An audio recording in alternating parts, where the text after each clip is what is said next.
अस्सलाम वालेकुम दोस्तों। जीए सिंध दोस्तों ॻाल्हि रखंदासीं जीअं सच ऐं कूड़ वाज़िह हूंदा आहिनि,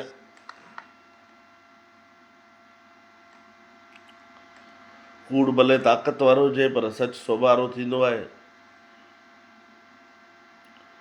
जीअं सिंध ऐं सिंध जूं इस्तहसाली क़ुवतूं मुक़ाबले में आहिनि। इस्तहसाली क़ुवतूं केॾो बि ज़ोर लॻाइनि पर सिंध जी धरतीअ ते अलाह साईं जी ख़ासि महर आहे, उहे पंहिंजे मुंहुं पवंदियूं आहिनि ऐं सिंध सोभारी थींदी आहे। ईअं ई जेको सिंध सां गॾु बीहे थो उहो अमर थी थो वञे, जेको सिंध सां दुश्मनी करे थो, लालच करे थो, लालच ऐं ख़ौफ़ में उहो तबाह ऐं बर्बाद थी थो वञे। असां अहिड़ा खोड़ ई किरदार ॾिठा आहिनि जेके मेसारजी विया, तबाह थी विया, बर्बाद थी विया, दर्दीअ सां गद्दारी कंदे। दोस्तो ॻाल्हि कंदासीं सिंध बार काउंसिल जे इलेक्शन जी।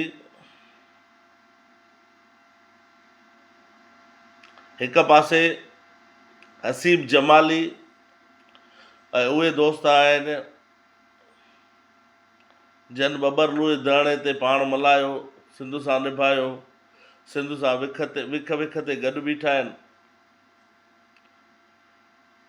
असां कंहिंजे किरदार ते शक नथा करे सघूं, असां कंहिंजे किरदार ते नथा ॻाल्हाए सघूं जेसि ताईं हू वाज़िह न थिए। हसीब जमाली हुजे,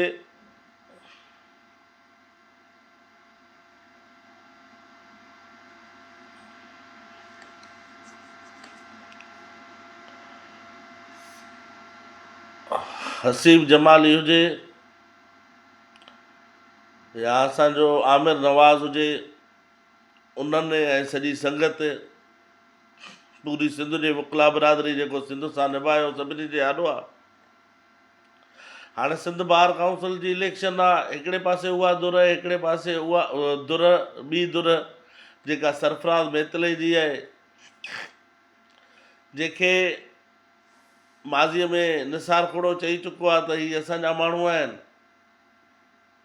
तंहिं हूंदे बि हुन पाण खे पंहिंजो सिंध जो पुटु साबित करण लाइ मुख़्तलिफ़ मामलनि ते पंहिंजो मौक़िफ़ रखियो, पाण खे माना सिंध जे पासे साबित करण जी कोशिशि कई, पर मां सम्झां थो त उन में घणे भाङे नाकाम वियो।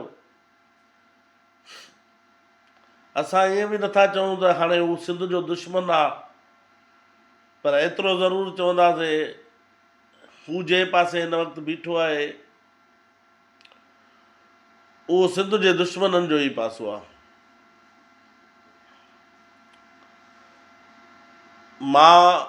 असीं इहो चवंदासीं सरफराज़ मेतलो हुजे या केर बि हुजे जेको ख़ौफ़ ऐं लालच जे करे सिंध जे दुश्मननि, सिंध जे ख़िलाफ़ु साज़िशूं कंदड़नि, सिंध जो इस्तहसाल कंदड़ धुरियुनि जे पासे बीहे थो त तारीख़ कंहिंखे बि माफ़ु नाहे कंदी। तारीख़ कंहिंखे बि माफ़ु नाहे कंदी, तारीख़ कंहिंखे बि लिकाईंदी नाहे। थोरी लालच ख़ौफ़ जे करे जेकॾहिं तव्हां सिंध खां धार बीहो था त सिंध ज़ाहिर आहे तव्हांखे रिजेक्ट कंदी। सिंध उन्हनि सां गॾु आहे जेके सच सां गॾु आहिनि, सिंध उन्हनि सां गॾु आहे जेके सिंध सां गॾु आहिनि, सिंध उन्हनि सां गॾु आहे जेके सिंध जे माण्हुनि सां गॾु आहिनि। तव्हां पंहिंजे किरदार खे मेरो न कयो ऐं इनशाला हिन इलेक्शन में असां हसीब जमालीअ लाइ दुआ घुरायूं।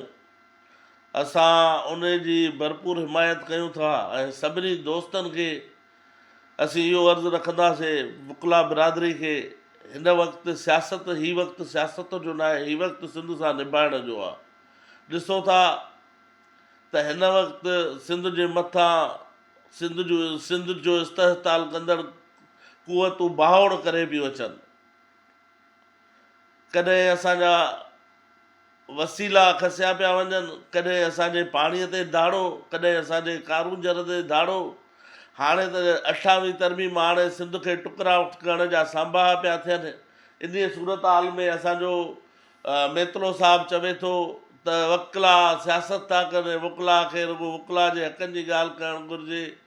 ओ भाउ ओ अदा, जंग जो मैदान हुजे ऐं ॾुखियो भार हुजे वतन ते त शाइर बि हथियार खणंदा आहिनि। लेखकनि ते बि ज़िमेवारी थींदी आहे त जंग जे मैदान में पहुचो तव्हां त वकील अॻी सिफ़ वारा आहियो। तव्हां जेकॾहिं वकिला ऐं वकीलनि जी रुॻो हक़नि जी ॻाल्हि कंदे ख़ामोश थी ऐं साइड थी वेहंदव ऐं पंहिंजा फ़ाइदनि जो सोचींदव त पोइ सिंध जो केरु सोचींदो? पोइ त हर को चवंदो त बाबा मुंहिंजो कमु न आहे, मां पंहिंजो घरु हलायां, असांजो छा वञे सिंध सां। जेकॾहिं इहा हालत रही ऐं इहो किरदारु असांजो रहियो त पोइ सुभाणे सिंध खे फ़लस्तीन थियण खां त केर बि बचाए नथो सघे।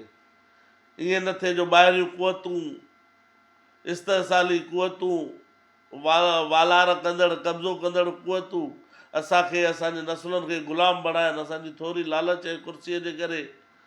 पोइ असां ईंदड़ नसुलनि जे दिलि में छा रखी वेंदासीं?